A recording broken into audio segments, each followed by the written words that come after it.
മുംബൈയിലോ അല്ലെങ്കിൽ നമ്മൾ ഭീകരമെന്ന് മുദ്ര കുത്തുന്ന ഉത്തരേന്ത്യയുടെ തെരുവുകളിലോ ഒന്നുമല്ല. നമ്മുടെ കോഴിക്കോട് കേവലം 2 മണിക്കൂറുകൾക്ക് മുമ്പ് നേരിടേണ്ടി വന്ന ഒരു അനുഭവം പറയാനാണ്.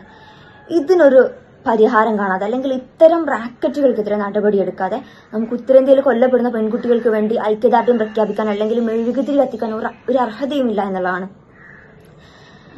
ഇന്നലെ എറണാകുളത്ത് നിന്നൊരു പരിപാടി കഴിഞ്ഞിട്ട് പുലർച്ചെ 5:30 മണിയോടെ കോഴിക്കോട് റെയിൽവേ സ്റ്റേഷനിൽ വന്നിറങ്ങുണ്ടായി. രാവിലെ 9 മണിക്ക് എനിക്ക് ഓഫീസിൽ എത്തേണ്ടതുണ്ട്. തീർച്ചയായിട്ടും ഒരു ഉറക്കം, ട്രാവലിംഗിലായതുകൊണ്ട് ഉറക്കം ശരിയായിട്ടില്ല. അപ്പോൾ ഉറക്കമൊന്നും ശരിയാവണമെങ്കിൽ നേരത്തെ റൂമിലെത്തിയാൽ ആവശ്യമാണ്. ഞാൻ വളരെ ഫെമിലിയർ ആയിട്ടുള്ള റൂട്ടാണ് വരാനുള്ളത്. അതുകൊണ്ടാണ് 5:30 മണി ഒരു നേരം വെളിച്ചു തുടങ്ങുന്ന സമയമാണല്ലോ എന്നുള്ളതൊരു പ്രശ്നമാക്കാതെ റെയിൽവേ സ്റ്റേഷനിൽ നിന്ന് ഇറങ്ങുന്നത്. അങ്ങനെ SM സ്ട്രീറ്റ് ക്രോസ് ചെയ്തിട്ട് LICയുടെ ഭാഗത്തെത്തി. ഈ LICയുടെ ഭാഗത്തെത്തിയ സമയത്ത് ഒരു ബൈക്കിൽ ഒരുത്തൻ വന്നിട്ട് എൻ്റെ അടുത്ത് ചോദിച്ചു, എത്തിയോന്ന് ചോദിച്ചു. ഒരു ഡബിൾ മീനിങ് ഉള്ള ചോദ്യം. ആ ചോദ്യത്തിൽ തന്നെ ഞാൻ എന്തെന്നുള്ള രൂപത്തിൽ ഒന്ന് ചൂടാവുന്ന രൂപത്തിൽ ഞാൻ മറുപടി കൊടുത്ത്. ആ സമയത്ത് ഫോണിൽ എൻ്റെ ഉപ്പ കണക്റ്റഡ് ആണ്. ഉപ്പ എന്താ പ്രശ്നം എന്ന് ചോദിക്കുന്നുണ്ട്. എന്നിട്ട് ഞാൻ ഇങ്ങനെ ചൂടായ സമയത്ത് ഇവൻ പോയി. അപ്പോൾ ഫോണിൽ ഞാൻ ജസ്റ്റ് വെറുതെ നടക്കില്ലെന്ന് കരുതി ഉപ്പനെ വിളിച്ചിരുന്നു. ബട്ട് ആള് ഫോണിൽ കണക്റ്റഡ് ആണ്. ഉപ്പ ഇങ്ങനെ പറയുന്നുണ്ട്, നേരം വെളുത്തിട്ടില്ല, ശരിക്കും ആ ഒരു ഓർമ്മ വേണം, വെറുതെ ചൂടാവാൻ നിൽക്കണ്ട, വെറുതെ പ്രശ്നം ഉണ്ടാക്കല്ലേ, സേഫ് ആയിട്ടിരിക്കുന്നു ഇങ്ങനെ പറഞ്ഞുകൊണ്ടിരിക്കുന്നുണ്ട്. എന്റെ മൈൻഡിൽ എന്താ, കോഴിക്കോടാണ് സേഫ് ആണ് എന്നുള്ളൊരു തോന്നലാ. ആ സേഫ്റ്റി ഞാൻ ഇന്ന് ശരിക്കും കണ്ടു എന്നുള്ളതാണ്. അങ്ങനെ അത് കഴിഞ്ഞ് അപ്പോൾ അവിടെയുള്ള ആളുകൾ പറഞ്ഞു, പാലാഴി ഭാഗത്തേക്കാണ് എനിക്ക് എത്തേണ്ടത്, പാലാഴി ബസ് വരാൻ കുറച്ച് ടൈം എടുക്കും, കുറച്ച് ലേറ്റ് ആവും അതെന്ന് പറഞ്ഞു. അപ്പോൾ ഞാൻ വിചാരിച്ചു, ഓക്കെ, എന്നാൽ മാനാഞ്ചിറ അവിടെ മോർണിംഗ് വാക്കിന് വന്ന ആളുകളും എല്ലാവരും ഉണ്ട്, അവിടെ ആളുകളുണ്ട് ശരിക്ക്. അപ്പോൾ മാനാഞ്ചിറ പാർക്കിനകത്ത് കയറിയിരുന്നാലോ നോക്കാൻ വേണ്ടി ഞാൻ ഗേറ്റ് ഓപ്പൺ ആണോ നോക്കാൻ വേണ്ടിയിട്ട് അങ്ങനെ പാർക്കിനകത്ത് ആ ഭാഗത്തേക്ക് പോയതായിരുന്നു. രാവിലെ ഗേറ്റ് ഓപ്പൺ ആവൂല എന്നുള്ളത് അറിയാം. ബട്ട് കുറെ ആളുകൾ അവിടെ കണ്ട സമയത്ത് എന്താ സംഭവം നോക്കാൻ വേണ്ടി അങ്ങനെ പോയതായിരുന്നു. ആ സമയത്ത് ഒരു പയ്യൻ, ചെറിയൊരു പയ്യൻ, അതായത് ഒരു 10-20 വയസ്സൊക്കെ ഒരു പയ്യൻ വന്നിട്ട് സ്കൂട്ടറിൽ വന്നിട്ട് എൻ്റെ അടുത്ത് പറഞ്ഞു, നിങ്ങളെ കുറെ നേരമായിട്ട് ആൾ ഫോളോ ചെയ്യുന്നുണ്ട്, നിങ്ങളൊന്ന് വിജിലന്റ് ആയിട്ട് ഇരുന്നോളിന്ന് പറഞ്ഞു. ഞാനൊരു മാനാഞ്ചിറ ആ പാർക്കിന് ആ ഒരു സൈഡിലൂടെ റോഡിലൂടെയാണ് ഞാൻ നടക്കുന്നത്. അപ്പൊ അവൻ പറഞ്ഞു, നിങ്ങളൊന്ന് മെയിൻ റോഡിലേക്ക് ഇറങ്ങിയിട്ട് അതിലൂടെ നടന്നോളി, ആളില്ലാത്ത വല്ലാതെ ഒരു ഇരുട്ട് പിടിച്ച ഏരിയയിലൂടെ നടക്കണ്ട, കുറെ നേരമായിട്ട് ആൾ ഫോളോ ചെയ്യാണെന്ന് പറഞ്ഞു. അങ്ങനെ ഞാൻ എന്നിട്ട് റോഡിലേക്ക് ഇറങ്ങി. അങ്ങനെ അത് കഴിഞ്ഞപ്പോൾ ഇയാള് എന്റെ ബാക്കിൽ കാണുന്നുണ്ട്, നമുക്കറിയില്ല ഫോളോ ചെയ്യാണോ അല്ല എന്നുള്ളത് നമുക്കറിയില്ല.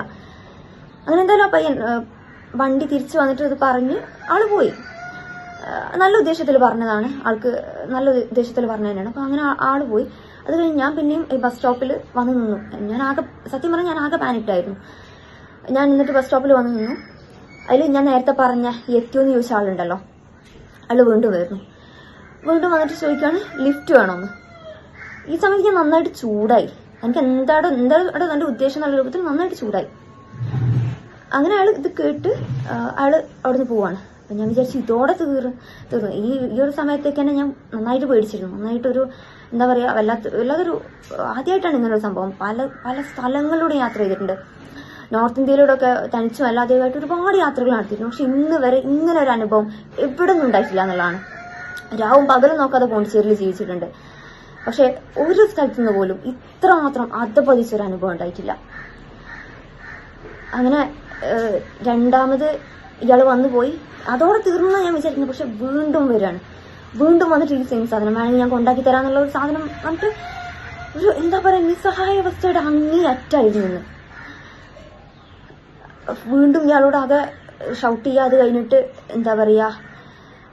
പിന്നെ ഞാൻ അപ്പോഴത്തേന് ഉപ്പ ഫോണിൽ കണക്റ്റഡ് ആണ്, അവിടെ സ്റ്റിൽ കണക്റ്റഡ് ആണ്. മുമ്പ് പറയുന്നുണ്ട് ഓട്ടോ എടുത്തിട്ട് അങ്ങോട്ട് പോകാൻ നോക്ക്, ആളുള്ള സ്ഥലത്തേക്ക് പോകാൻ നോക്ക്, ബസ് സ്റ്റോപ്പിലേക്ക് പോകാൻ നോക്കുന്നൊക്കെ പറയുന്നുണ്ട്. എനിക്ക് ഓട്ടോ വിളിക്കാൻ എനിക്ക് പേടി. നമ്മൾ വിളിക്കുന്ന ഓട്ടോ എങ്ങനെയുള്ള ആളാവെന്ന് അറിയില്ലല്ലോ. എന്നിട്ട് ആ സമയത്ത് ഒരു ഓട്ടോ വന്നു. ഞാൻ കൈ കാണിച്ചു. അയാള് എങ്ങോട്ടോ പോകുന്ന ഒരു ഓട്ടോ ആണ്. അയാൾ പറയണ ചെയ്ത്, എന്നെ ഇറക്കി തരുന്ന സമയത്ത് അയാൾ പറയണ ചെയ്ത്, നിങ്ങളെ കണ്ണു മുഖം കണ്ടിട്ട് നിർത്തിയാണ് ഞാൻ ഇന്ന്.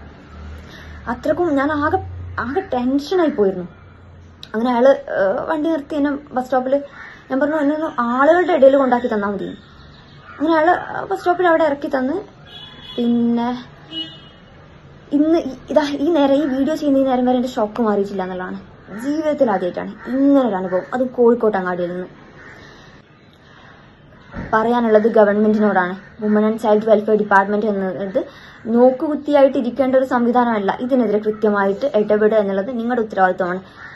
ഏതെങ്കിലും ഒരു ഷോപ്പിന് മുന്നിൽ നിന്നെങ്കിലും അല്ലെങ്കിൽ ആ ഭാഗത്തുള്ള എവിടെ നിന്നെങ്കിലും നിങ്ങൾക്ക് ഒരു CCTV കവറേജെങ്കിലും കിട്ടാതിരിക്കില്ല. ആ ആളെ നമുക്ക് കൃത്യമായിട്ട് ഐഡന്റിഫൈ ചെയ്യാൻ കഴിയും. ഇത്തരം റാക്കറ്റുകളെ നിയമത്തിന് മുന്നിൽ കൊണ്ടുവരേണ്ടതുണ്ട്. അതുകൊണ്ട് തന്നെ നടപടി ഉണ്ടാവുമെന്നുള്ളത് വിശ്വസിക്കുകയാണ്. അങ്ങനെ ഒരു ആവശ്യം തന്നെ നിങ്ങളുടെ മുന്നിലേക്ക് ഏൽപ്പിക്കുകയാണ്. ഇത് എനിക്ക് വേണ്ടിയിട്ടല്ല പറയുന്നത്. എനിക്ക് ഇന്ന് കഴിഞ്ഞ വിഷയമായിട്ട് ഒരുപക്ഷെ എനിക്കിതിനെ അവിടെ മറച്ചു വെക്കാം അല്ലെങ്കിൽ എടുത്തു വെക്കാം. പക്ഷെ എനിക്ക് വേണ്ടിയിട്ടല്ല പറയുന്നത്. ഈ നാട്ടിൽ പെൺകുട്ടികൾക്ക് ഇറങ്ങി നടക്കണം, അതുകൊണ്ടാണ് പറയുന്നത്.